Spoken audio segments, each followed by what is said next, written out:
جب سمری تو جب بھی موصول ہوئی وہ اتنے میٹر نہیں کرتی، لیکن جب اس پہ سائن ہو جاتا ہے اس کے بعد سے پھر اصل کہانی شروع ہوتی ہے. لیکن اب بھی جب 29 تک ہمارے پرانے چیف موجود ہیں تو نئے چیف کی تقرری نہیں ہو سکتی.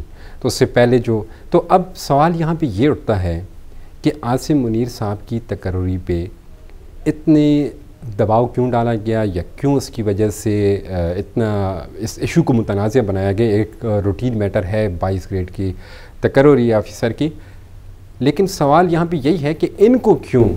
اب دیکھیں نا، پہلی بات تو یہ ہے کہ تقرری ہو سکتی ہے، یہ نہیں ہے کہ نہیں ہو سکتی. اچھا، تقرری ہو سکتی ہے جی، لیکن تقرری کیا ہے؟ نوٹیفیکیشن جاری ہونا ہے. اچھا. نوٹیفیکیشن آپ ہفتہ پہلے بھی کر سکتے ہیں، مہینہ پہلے، 3 مہینے پہلے بھی ہوئے ہیں ماضی میں. اچھا، تقرری ہو سکتی ہے لیکن ٹیک ایفیکٹ کب سے ہوگا؟ وہ ایفیکٹو کب سے ہوگی؟ جی ایفیکٹو اس تاریخ سے ہوگی جس تاریخ کو وہ چارج چھوڑیں گے. جی، چارج ہے رات کے 12 بجے تک باجوہ صاحب کے پاس، 29 لاسٹ ڈے ہے. جی، یہ چارج لیں گے 30th کو آف دس منتھ. تو جس دن 30th کو جو شخص موجود نہیں ہوگا ہی cannot be given the charge. اب اس کے اوپر کیوں متنازع بنایا جا رہا ہے؟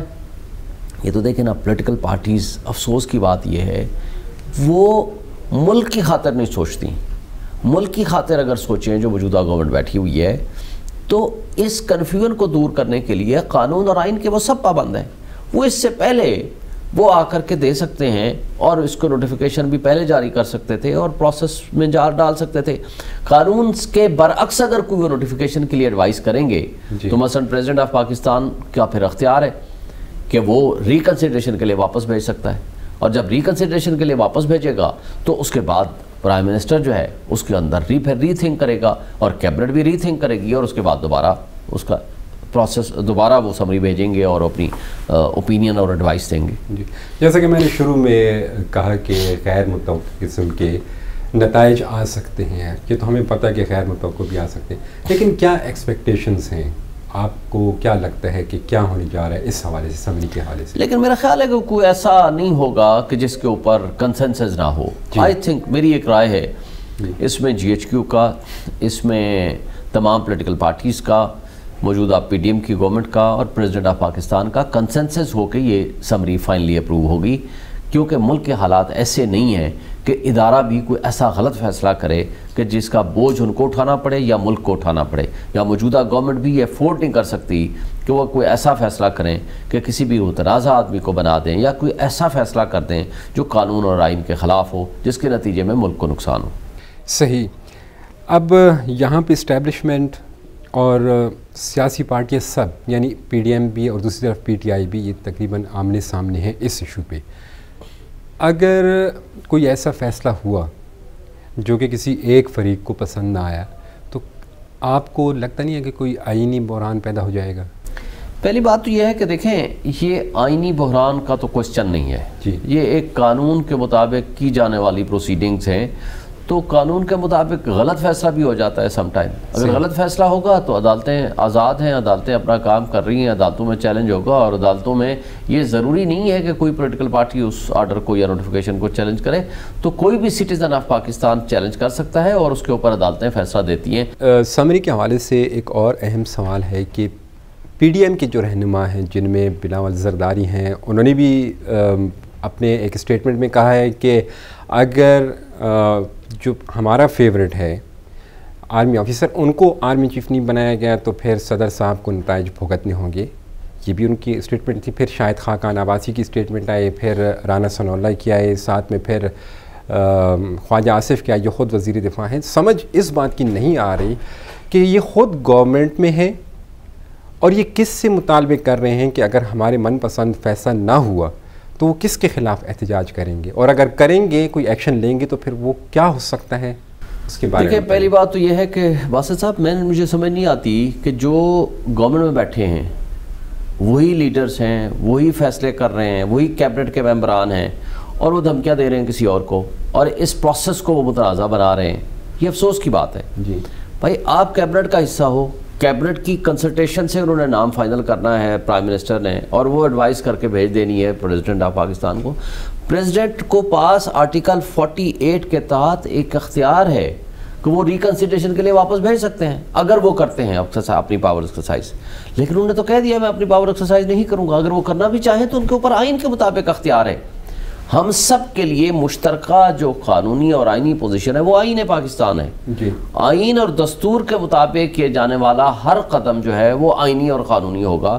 اس کے لیے آپ کیا دھمکیاں دے رہے ہیں؟ خود ہی آپ اپوائنٹ کر رہے ہیں, خود ہی اپنے دیے ہوئے ناموں کو اپنے ہی پسند کو آپ اس کو متنازع کر رہے ہیں اور ایسی سٹیٹمنٹس دے کے ایسی کنفیوژن کریٹ کر رہے ہیں.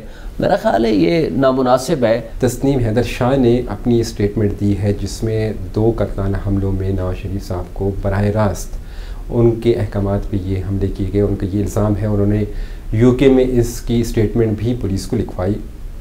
اب پاکستان میں قانونی سطح پہ کوئی عدالتیں اس کا نوٹس لیں گی یا نہیں لیں گی, اس کے بارے میں تھوڑا سا بتائیے. دیکھیں سب سے پہلی بات تو یہ ہے کہ JIT بنی ہوئی ہے عمران خان صاحب کے قاتلانہ حملے کے اوپر. اچھا, اس میں وہ اسٹیٹمنٹ ریکارڈ کرا سکتے ہیں. وہ پارٹ آف ہز ایویڈنس ہو جائے گی اور اس کے اوپر پروسیڈنگز ہو سکتی ہیں. ایک تو یہ ہو گیا.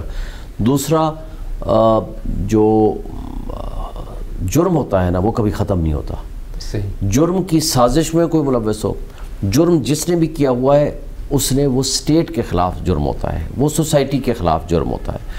تو یو کے میں تو کبھی بھی کوئی بھی جرم کیا جانے والا جرم جو ہے وہ کبھی ختم نہیں ہوتا اور وہ وہاں اس کی انویسٹیگیشن ضرور کرتے ہیں. صحیح. چونکہ یہ واقعہ وہاں ہوا ہے, پلاننگ اس کی وہاں ہوئی ہے اور اس پلاننگ کا ایک عینی شاہد یعنی ایک گواہ سامنے آ گیا ہے اور اس گواہ نے کھل کے اپنی اسٹیٹمنٹ دے دی ہے.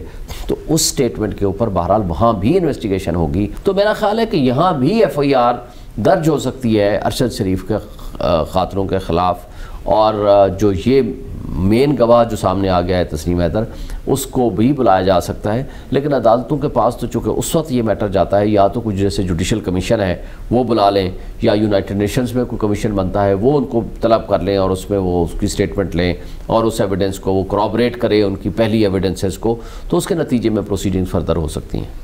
ٹھیک ہے. اچھا یہ بتائیے کہ اب جو تسنیم حیدر کا جو بیان ہے, کیا ان کس بیان سے عمران خان جو FIR درج کروانا چاہ رہے ہیں جو کہ ہو نہیں رہی, جو یہ کرنا نہیں چاہ رہے ہیں, ابھی تو جو FIR درج ہے وہ سرکاری سطح پہ ہوئی ہوئی ہے, اس سے فرق تو نہیں پڑے گا ان کے FIR پہ یا ان کے کیس پہ؟ دیکھیں پہلی بات تو یہ ہے نا کہ ظاہر FIR وہ تو ورژن ابھی پارٹ آف دی FIR تو بن گیا جو ورژن عمران خان صاحب نے دیا, لیکن وہ FIR ابھی تک نہیں کٹی. لیکن ایفیکٹ تو بہرحال یہ ساری چیزیں اکٹھی ہوں گی نا. فائنلی چلان تو اکٹھے پیش ہوگا, ٹرائل بھی اکٹھے ہوگا, ان ساری چیزوں کی کڑیاں ساری جڑیں گی. تسنیم حیدر کے بیان سے وہ جو دوسری پارٹی ہے جس کی طرف اشارے جا رہے ہیں اس کو نکالا جا رہا, یہ بھی ہو سکتا ہے کہ سازش کا حصہ ہو سکتا ہے, یہ بات بھی درست ہے. لیکن ایک بات اور ہے, اگر آپ کے پاس کوئی ایسی کورابریٹنگ ایویڈنس سبسیکوئنٹلی آ جاتی ہے, مثلا ایک مدعی بھی ہے, ایک مدعی ہے وہ کل کلاں ثابت ہو جاتا ہے کہ وہ جرم میں ملوث ہے, تو اس کو بھی مجرم بنایا جا سکتا ہے. ظاہر ایویڈنس کلیکٹ کرنا تو پراسیکیوشن کا کام ہے, وہ سارے پروز اینڈ کانز دیکھے. اس بات کا امکان ہے کہ نواز شریف صاحب ملوث ہو سکتے ہیں, اس بات کا امکان ہے کہ ان سے توجہ ہٹانے کے لیے اس کی اسٹیٹمنٹ کرائی گئی ہو. مطلب ہے جو ایویڈنس چل رہی ہے, جو JIT پروسیڈنگز چل رہی ہے, جو شہباز شریف, رانا ثناء اللہ اور ایک one of the major general کے اوپر الزام ہے, ان ایلیگیشن سے توجہ ہٹانے کے لیے انہوں نے تسنیم حیدر کو یوز کر لیا ہو. تو یہ ساری چیزیں پراسیکیوشن کا کام ہے, یہ JIT کا کام ہے, یہ جوڈیشل کمیشن کا کام ہے, وہ ڈگ آؤٹ کرے. ٹروتھ شوڈ کم آؤٹ اور اصل سچ سامنے آنا چاہیے اور اس کے نتیجے میں تاکہ پروسیڈنگز ہوں. 26 نومبر کو عمران خان صاحب کا لانگ مارچ اسلام آباد میں اپنے فائنل راؤنڈ کے لیے آ رہا ہے, تو کس نظر سے دیکھتے ہیں آپ اس کو؟ دیکھیں عمران خان صاحب کو ایک کریڈٹ جاتا ہے کہ جو ہی ان کو نکالا گیا تو وہ پبلک میں چلا گیا. وہ لندن نہیں بھاگ گیا, وہ دبئی نہیں بھاگ گیا, امریکہ نہیں بھاگ گیا اور وہ اپنی عیاشی کرنے کے لیے نہیں چلا گیا, وہ پبلک میں گیا. اس نے پبلک میں ایک پرسیپشن کریٹ کی کہ میں آپ میں سے ہوں, میں نے یہیں رہنا ہے, میں نے یہیں آپ میں رہنا ہے اور آپ کے ایشوز میرے ایشوز ہیں. اور اس کے اوپر 27 FIRیں کٹیں, پولیٹیکل وکٹمائز کرنے کی کوشش کی, گرفتار کرنے کی کوشش کی, توشہ خانہ کریٹ کرنے کی کوشش کی, فارن فنڈنگ کیس لایا گیا, کنٹمپٹ پٹیشنیں ہوئی, بہت ساری ایسی ان کے خلاف پولیٹیکل وکٹمائزیشن ہوئی. لیکن اس سب کچھ کو اس نے برداشت کیا اور وہ پبلک میں کھڑا رہا. اس کا ایک پازیٹیو امپریشن یہ پڑا تو کہ عمران خان صاحب کے ساتھ پبلک کھڑی ہوگی. آج پرسیپشن یہ ہے کہ ہمارے تمام مقتدر طاقتیں، ہمارے پاکستان کے establishment, international establishment, P D M کی تمام پولیٹیکل جماعتیں، ساری کی ساری، الیکشن کمیشن آف پاکستان سمیت سارے کے سارے ایک طرف ہیں اگینسٹ عمران خان، دوسری طرف اکیلا عمران خان اور عوام وہ ایک طرف ہوگی. تو اس لیے میں سمجھتا ہوں کہ عمران خان کا جو پروگرام ہے، لانگ مارچ ہے، وہ کامیاب ہوگا. اور اس کامیابی کے نتیجے میں یہ بھی ہوپ فل ہوں کہ کوئی نہ کوئی سیٹلمنٹ اللہ کرے دونوں پارٹیز کے درمیان ہو جائے گی کسی نتیجے پہ، ایٹ لیسٹ ایک فائنل ڈیٹ کے اوپر، اور کہ فری اینڈ فیئر الیکشن کرائے جائیں without intervention of any other extraneous consideration یا کسی بھی ایلیمنٹ کی کنسیڈریشن کے بغیر یا انوالومنٹ کے بغیر یہ الیکشن ہو. ناظرین، آپ نے شعیب شاہین صاحب کی گفتگو سنی. نومبر کا آخری ہفتہ اہم ہے اور امید کی جاتی ہے کہ جو بھی ہو پاکستان کی بھلائی کے لیے ہو. اجازت دیجیے، اللہ حافظ.